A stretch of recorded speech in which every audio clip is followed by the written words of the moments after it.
懷孕流產後，我央求老公一同到寺廟求平安符，一路都不耐的老公見我為自己的未來問籤，他也問住持要了一支，抽到大凶後，他失魂落魄地匆匆離開。我以為他是在為我的未來擔心，直到收到老公的登機消息，我才後知後覺，原來那個籤是為了遠在法國的白月光求的。2天後，他讓我把即將收尾的項目讓給白月光，他摟着白月光，冷眼睨着我，記住你自己的身份，我才是公司掌權人。我唇邊含笑，輕聲道：好啊，我讓，包括你，我也讓。大家好，開始今天的分享之前，希望你能給人間煙火點個訂閱，我將會分享更多優質的內容。眼課，我想你陪我去西禪寺求個平安，可以嗎？我躺在病床上，每說一個字，做過手術的小腹都隱隱抽痛着。聽到我的要求，來接我出院的老公陳眼課臉色瞬間沉了下來。我捏着衣角的手指微微發緊，他向來不喜歡陪我出去，可我流產了，實在是覺得心不安，生怕和他以後的孩子再出什麼差錯。我微微抬眸，看到陳眼課煩躁地扯了扯領帶，他剛準備張口回絕，但見我蒼白虛弱的模樣，他身體一僵，頂了頂腮，壓下了性子，行，就只陪你去一次。儘管他態度冷漠，得到答案的我還是忍不住雀躍，笑着道：謝謝老公。一路上我走得慢，可陳眼課都未曾等過我。好不容易到寺廟求完平安符後，我的傷口已經崩開一些，滲出血來。夠了嗎？他一邊垂眸看着手機，一邊不耐煩道。漫無邊際的苦澀湧了上來，我張開乾涸的唇，卻說不出一個字來。我側頭忍住即將墜落的淚，看到一旁有人求籤，我抿了抿唇，說：我也想求個籤。我本以為他會生氣，可陳眼課在一旁愣愣看着，片刻後忽然也提出，我也想要求一支籤。我拿籤的手微頓，奇怪地看他：你要求什麼？他喉頭微動，陽光有些刺眼，我看不清他的眼神，只聽到他說：我想問問你今後的身體，還有我們的孩子。我聽到這話，心臟漏了一拍，難以言喻的甜蜜從胸腔蔓延，疼痛難挨的傷口好像都沒那麼疼了。我收回手，彎眸笑着說：那你先抽吧。他點了點頭，可籤筒裡掉下的卻是明晃晃的大凶2字。陳眼課臉色瞬間變得非常難看，我正想開口說些什麼安慰他的時候，就見陳眼課着急而又慌亂地問住持：大凶是什麼意思？會有什麼徵兆嗎？我愣了一瞬，心中依舊無比甜蜜。沒想到陳眼課平時對我冷冰冰的，可就連為我求到一個不好的籤都這麼着急。住持緩緩開口：此為下籤，凶險較多，詛咒重重，小人加害。聽到住持的講解後，陳眼課仿佛被重錘砸了一下，渾身僵硬。半晌，他好像下定了什麼決心一般，跌跌撞撞地往外跑。他跑得很快，我一時有些沒反應過來。眼課，你要去哪？我趕忙喊他，可喚了好幾聲，他都沒應。我急忙跟上去，可到門口時，卻早已不見他的身影。我隱隱感覺有些不對勁，轉身回到自己的位置，看着我剛剛所求的那支籤，上籤。我壓下心底的思緒，問住持：大師，請問不同的人所求的是相同，結果會不相同嗎？住持搖搖頭：不會的，如若所求的是真是一樣，結果自然相同，不會因為求的人不同就有所改變。我身體瞬間僵住了，懷疑和窒息感伴隨着呼吸一陣一陣往上湧。我垂眸，目光又落在陳眼課扔在地上的那支籤上。那他是為誰求的？他又求的什麼？我身體有些冷，卻還是壓着疑惑，和住持道了聲謝，就匆匆離開了。我重新到醫院縫針，醫生告訴我，傷口已經全部崩開。他驚訝道：“陳太太，這傷口崩開一段時間了吧？您怎麼不早點來？再晚一點，恐怕都失血過多暈過去了。”我扯出一抹笑，沒說話。等處理完傷口，我便回到家去。可我卻並沒有看到陳衍克。我正思索他會在哪裡時，手機突然震動了下，傳來推送消息。我點看一看，發現是一條登機提醒。陳衍克訂票的軟件一直綁定的都是我的手機號。我仔細看了卡，發現果然是他的信息，而目的地竟然是法國。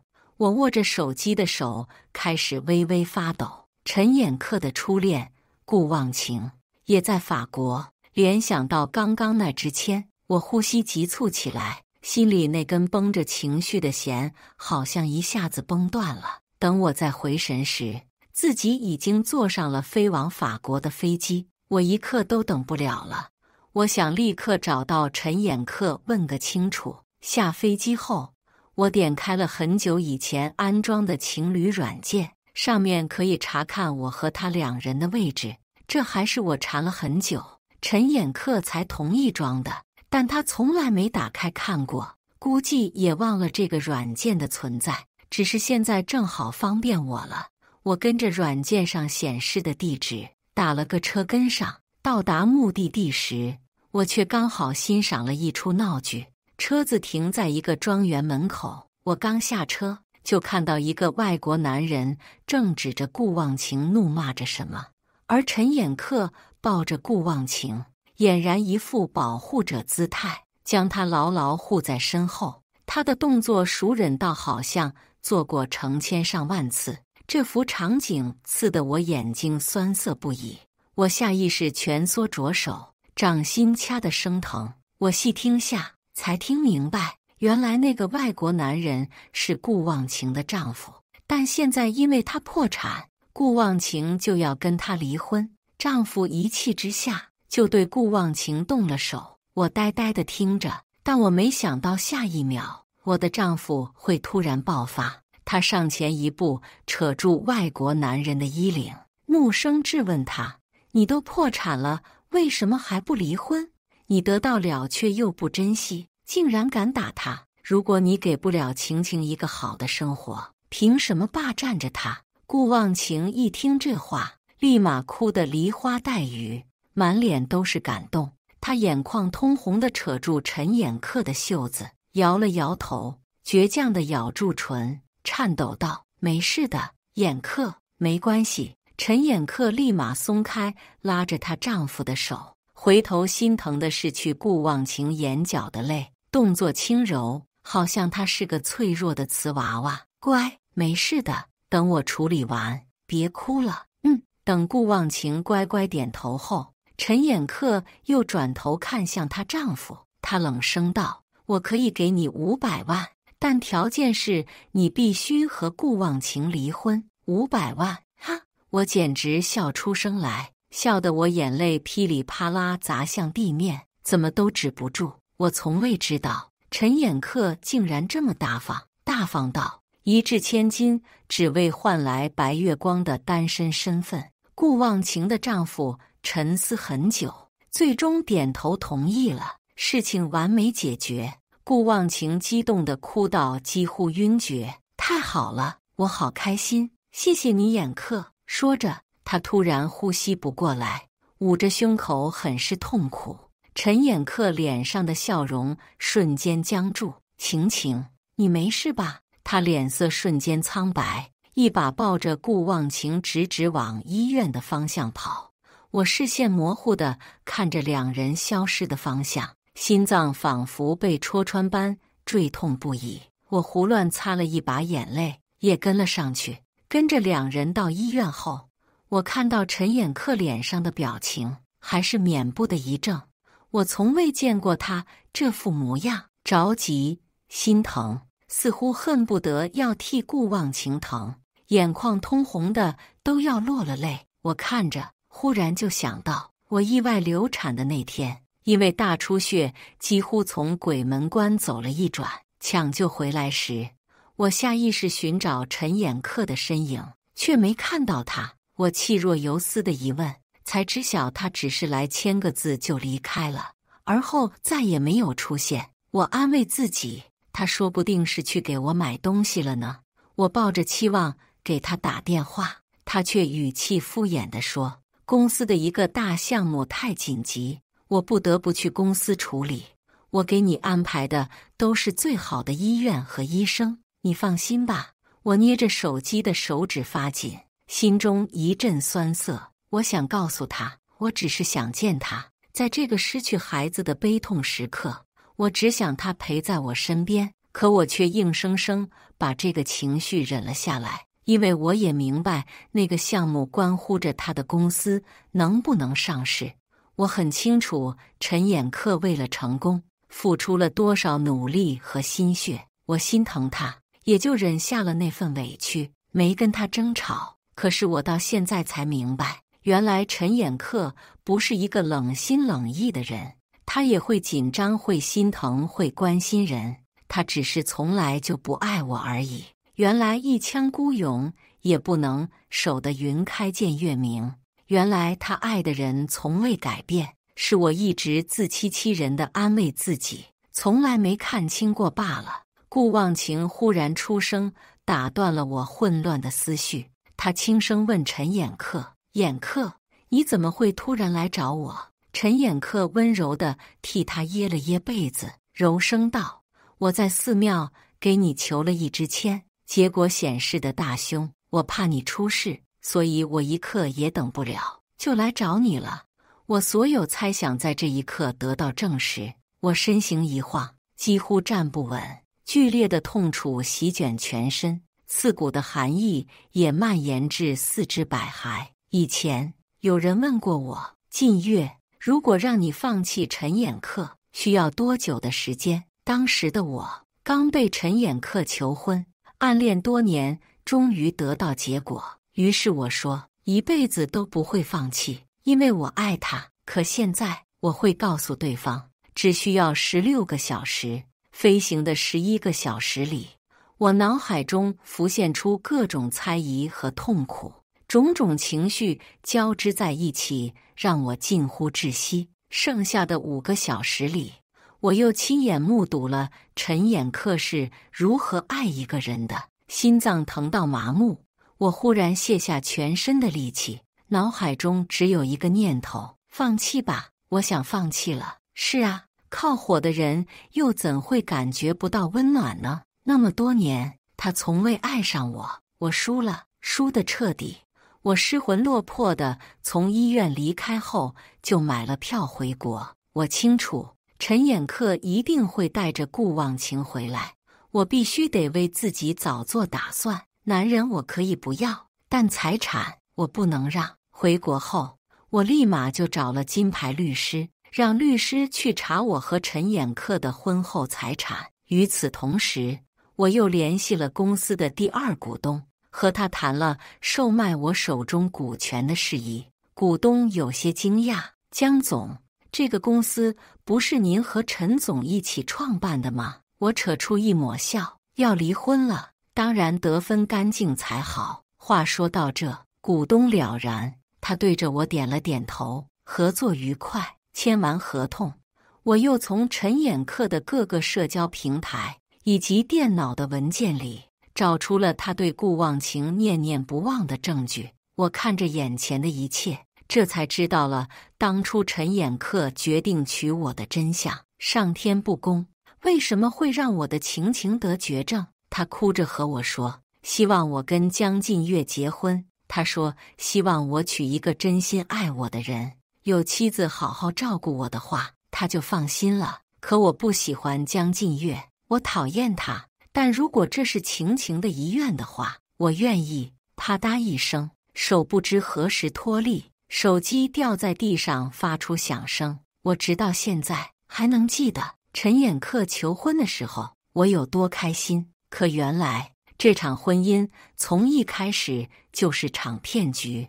我無力地把手機撿起來，將所有東西都保存好。等我密集做完這些事情，才給壓抑許久的情緒騰出空間。窗外的樹影搖搖晃晃，影子照在牆上，我痴痴地看着，眼淚不自覺地流了下來。我再也支撐不住，跌坐在地，捂着臉痛哭起來。2天後，陳衍恪帶着顧忘情回國。我沒想到的是，陳衍恪竟然明目張膽到直接帶着顧忘情回了我們的家。對上我的目光時，陳衍恪輕咳一聲，對我解釋說，晴晴婚後被老公家暴，剛離婚，又生了病，沒地方去，就來家裡借住幾天。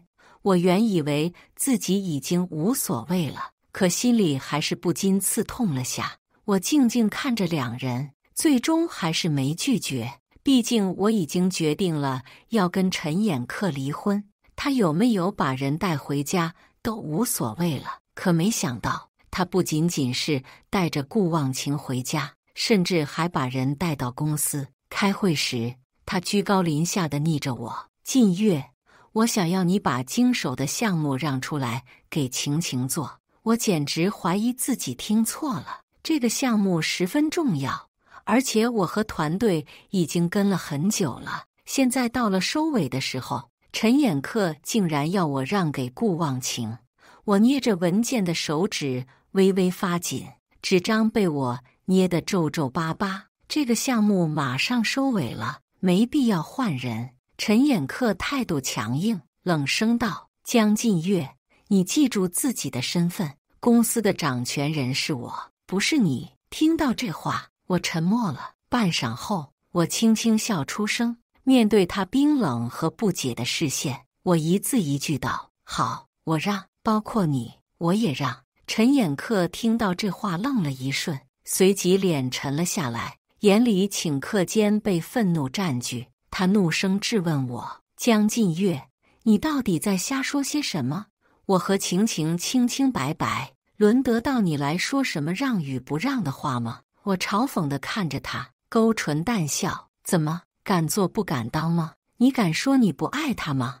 你敢說你沒有歲歲年年念着他嗎？”我每說一句話，他臉色就沉一分。陳衍恪神情一滯，幾次張嘴都說不出反駁的話來。半晌，他喉頭滾動，惱羞成怒道：“夠了，江靳月，不要無理取鬧了。”說着，他看向會議室內眼神戲謔的員工，冷聲道：“今天會就開到這裡，各位都出去吧。”眾人起身，可看向他的目光越發鄙夷。離開前，又同情地看了我一眼。陳衍恪氣得青筋暴起。眾人離開後，我直接對陳衍恪道：“離婚吧，我成全你們。”陳衍恪不可置信地瞪大雙眼，沒想到我竟然會和他提出離婚。他聲音都有些顫抖：“哦，你到底要幹什麼？難道就因為我多照顧晴晴一些，就要離婚？”顧忘情眼眶瞬間紅了，他可憐巴巴地抽噎道：“對不起，都是我的錯，我還是走吧。謝謝你，衍恪，沒有你，我恐怕已經死在法國。你已經救了我了，我又怎麼能恩將仇報，讓你家庭破裂呢？”他說着，眼淚滾落。陳衍恪原本有些焦慮慌亂的眼神，此刻只剩下了對顧忘情的心疼。他溫柔地拭去顧忘情的眼淚，安慰道：“乖，別亂想，你沒有錯，好好待在這，有我在呢。”等顧忘情的情緒穩定些，他便冷聲警告我：“江靳月，你能不能懂事點？這裡是公司，不是你吃醋撒潑的地方。”我冷眼看着兩人的親密，嗤笑一聲：“你真的敢做不敢當嗎？”陳衍恪再也忍不住怒火，吼道：“你鬧夠了沒有？再鬧就滾出公司！”說着，他甚至想要上手將我拉出去。他力氣很大，扯得我有些痛。我推開他的手，然後揚聲給了他一巴掌。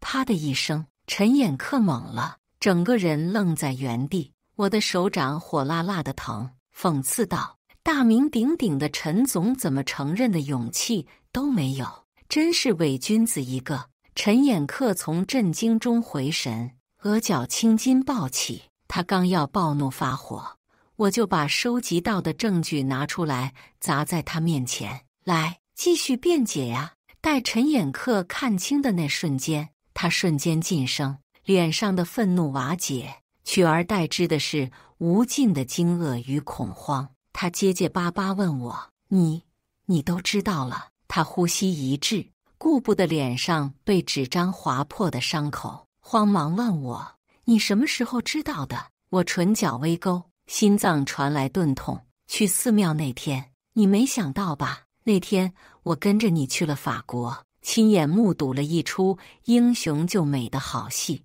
陳衍恪哆嗦着唇，眼底一片慌亂。難道那時候你就計劃好了要離開我嗎？可你那麼愛我，我簡直懷疑自己聽錯了。否則他怎麼能說出這麼無恥荒謬的話？怒火從心底竄起，我冷笑開口：“就因為我愛你，所以你就能無所顧忌地委屈我、傷害我嗎？憑什麼？憑什麼你的溫柔和愛意都給顧忘情？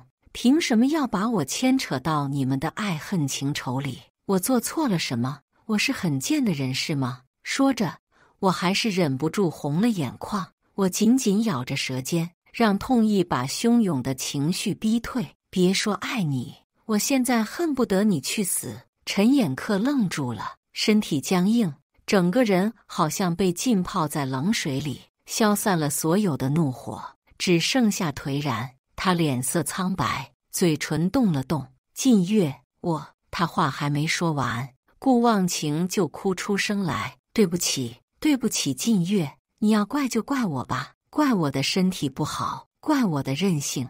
我唯有去死，才能彌補這個過錯了。我替他死。”他一把抄起桌上用來拆文件的美工刀，就往自己脖颈上放。陳衍恪嚇了一跳：“你幹什麼？”他手忙腳亂地拍掉顧忘情手上的刀，緊緊抱着他，輕拍他的脊背安撫：“不是你的錯，別做這種事，你別嚇我呀。”陳衍恪臉上的慌亂和失而復得的樣子，我看得一清二楚。我原以為自己說離婚，他會有些不捨。我和他結婚那麼多年，就是養條狗都會有感情，可只要在顧忘情面前，所有人都入不了他的眼。我自嘲的勾唇，可還沒笑出來，眼淚就啪嗒啪嗒掉落，似乎在替我訴說着不甘和愛意。我是真的愛他呀！直到如今，我都清晰地記得第一次見到陳衍恪的時候，是在學校旁的小巷子裡。他當時蹲在地上，拿着一根火腿腸在餵一隻小貓，陽光和煦地為他鍍上一層光。他側臉輪廓分明，看向小貓的眼眸微斂，格外溫柔。明明只是一眼，可我的心跳卻漏了一拍。那時我的第一個念頭是我完了，我好像對這個人一見鍾情了。後來我發現他真的很好，雖然看起來冷漠，但很善良，會主動幫助別人，會照顧流浪貓狗，會做慈善捐款。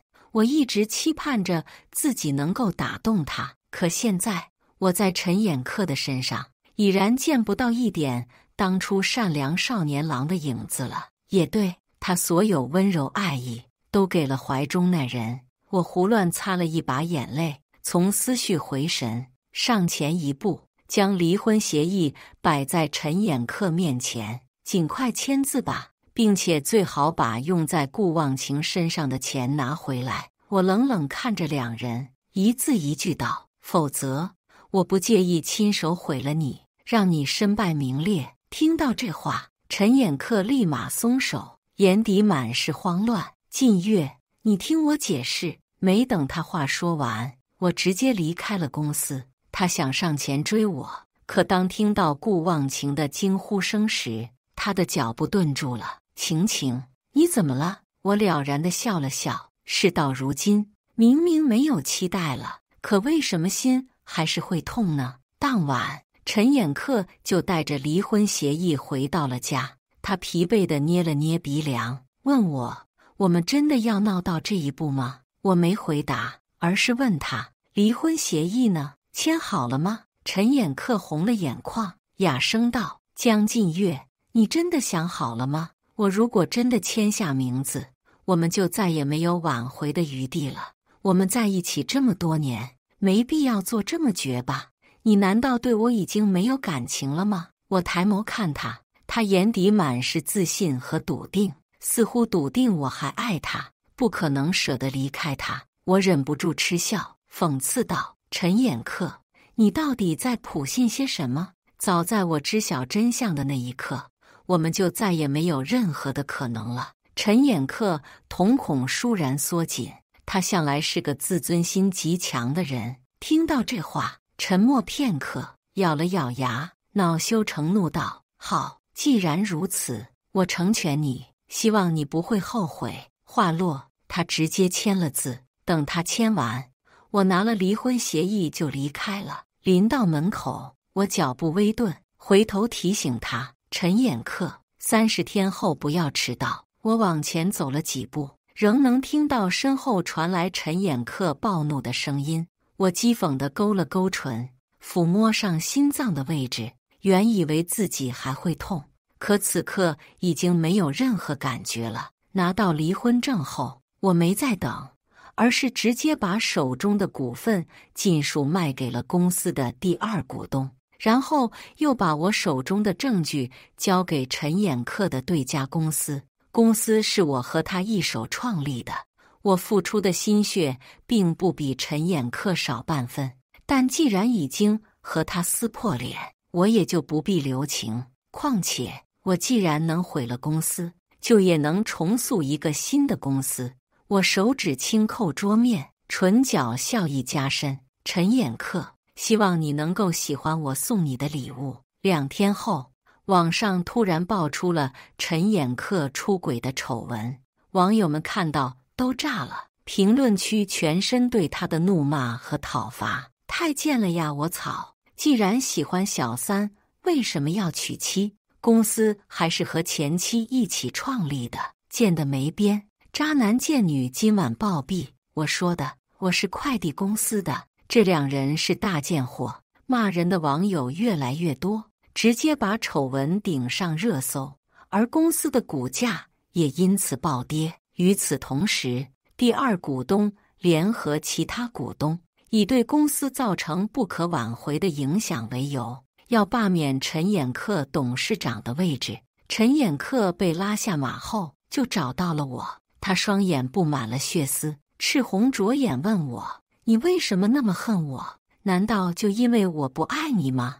我簡直被他的自信氣笑了。陳衍恪，你以為你的愛是什麼很稀奇的東西嗎？你可以不愛我，愛誰都是你的自由，可你不該欺騙我，不該因為顧忘情的一句話就擅自來決定我的人生。你們不僅惡心，還惡毒。陳衍恪的嘴唇顫抖着，似乎想說些什麼，卻又像被抽走了所有的力氣，一個字也吐不出來。許久後，他才顫抖着說：那是因為當時晴晴生了很重的疾病，以為自己要死了，所以才會想讓我娶了你。是我們對不起你，可你也不能就因此毀了我，毀了公司，那也是你一手創立的呀。我反問他，為什麼不能？不計較那些傷害和痛苦，那是聖人的做派，而我可不是什麼聖人。緊接着，我話鋒一轉，至於你說的顧忘情得絕症，我讓人去調查的時候，怎麼沒查出來他有什麼重病？倒是查出來了他私生活混亂，打了都不下於5次胎了。陳衍恪猛地抬頭看向我，不可能！他像是被踩了尾巴的困獸，激動道：晴晴那麼單純，不會騙我的，他也不可能會做這麼惡心的事情。你不要詆毀他，事到如今，他還是一心想要維護顧忘情。我垂眸看他，只覺得好笑，我也不和他爭辯，淡淡道：你自己去查查，不就清楚了？他被我噎了下，最終什麼都沒說，失魂落魄地走了。幾天後，我就聽公司之前的同事說，陳衍恪和顧忘情鬧翻了，他告訴我，兩人在公司裡大吵了一架。陳衍恪指着顧忘情罵他：“你這個賤人，簡直不要臉，浪蕩不堪！你為什麼要這麼欺騙我？害我失去了真正愛我的人，害我丟了董事長的位置。”顧忘情也不裝了，冷笑道：“這都是你心甘情願的事情，憑什麼怪我？是你蠢！”我勾勾手指：“你就像狗一樣爬回來，對我搖尾乞憐。”聽到這話，陳衍恪再也忍不住自己的怒火，狠狠給了他一巴掌。最後，兩人大打出手。我看着兩人互毆的視頻，只覺得可笑。我熄滅屏幕，吐出一口濁氣，心情也好了許多，決定今天給自己做一頓大餐。然而，我的好心情沒能延續太久。第二天，陳衍恪就來找我了。他臉上全是被顧忘情抓破的傷疤，整個人格外憔悴。見到我，他眼底滿是愧疚和後悔。“對不起，靳月，我錯了，我真的後悔做了傷害你的事情。我現在才明白，其實我早就在不知不覺中愛上了你。我對顧忘情只是年少時的不甘心而已。靳月，你能不能再給我一次機會？”說着，陳衍恪不禁紅了眼眶，他聲音哽咽道：“我也以為我愛的人一直都是顧忘情，可在我和你分開的這些日子裡，我滿腦子想的都是你，想的是我們相處的點點滴滴，和我復婚好不好？”陳衍恪說的誠懇，臉上的認真讓我不禁回想起他和我求婚的時候。那時我已經打算放棄了，可顧忘情卻突然出國，而陳衍恪格外認真地對我單膝跪地。他說：“我早就在不知不覺中愛上你了，我會對你好的，嫁給我吧。”儘管那個戒指與我的尺寸並不相符，可我還是無比幸福。我以為他會像他承諾的那般，可後來我才發現，話是假的，只有他愛顧忘情的心是真的。而如今的場景和那時一模一樣，我又怎麼會被騙2次呢？我諷刺地扯起唇角，對他道：“陳衍恪，能不能別惡心我？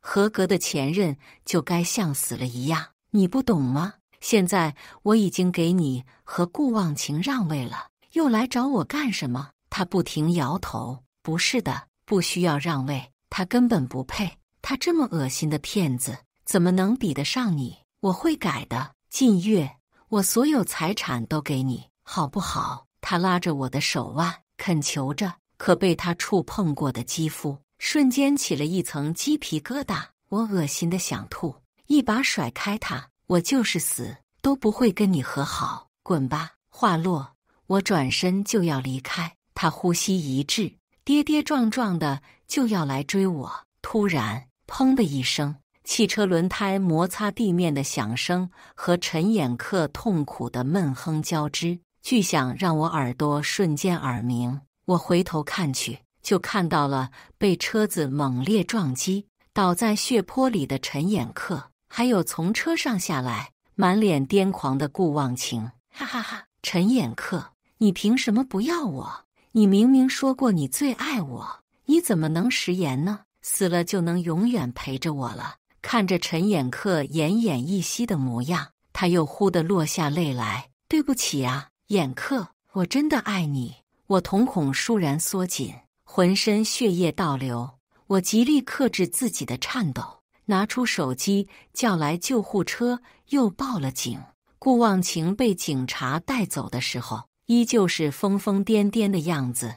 我看着陳衍恪被送上救護車後，就離開了現場。做到這，我已經仁至義盡。當晚，陳衍恪給我打了個電話，他好歹就回來一條命。醒來後便立馬聯繫了我，他聲音虛弱道：“靳月，能不能來看看我？”我笑了幾聲，當初我大出血搶救時，怎麼沒見你來看我呀？他沉默了半晌，電話那頭傳來低低的抽泣聲：“對不起，對不起，我不是故意的，我知道錯了，可我真的很想見你，我只有你了。”我側目，看向巨大落地窗外的飛機，一字一句道：“不，你錯了，你現在一無所有。”話落，我直接掛斷電話，登上了前往英國的飛機。往後餘生，我只會為自己而活。以上就是今天分享的故事。大家有什麼想說的、想吐槽的，歡迎在下方評論交流。也更希望能給人間煙火點個訂閱，我將會分享更多優質的故事內容。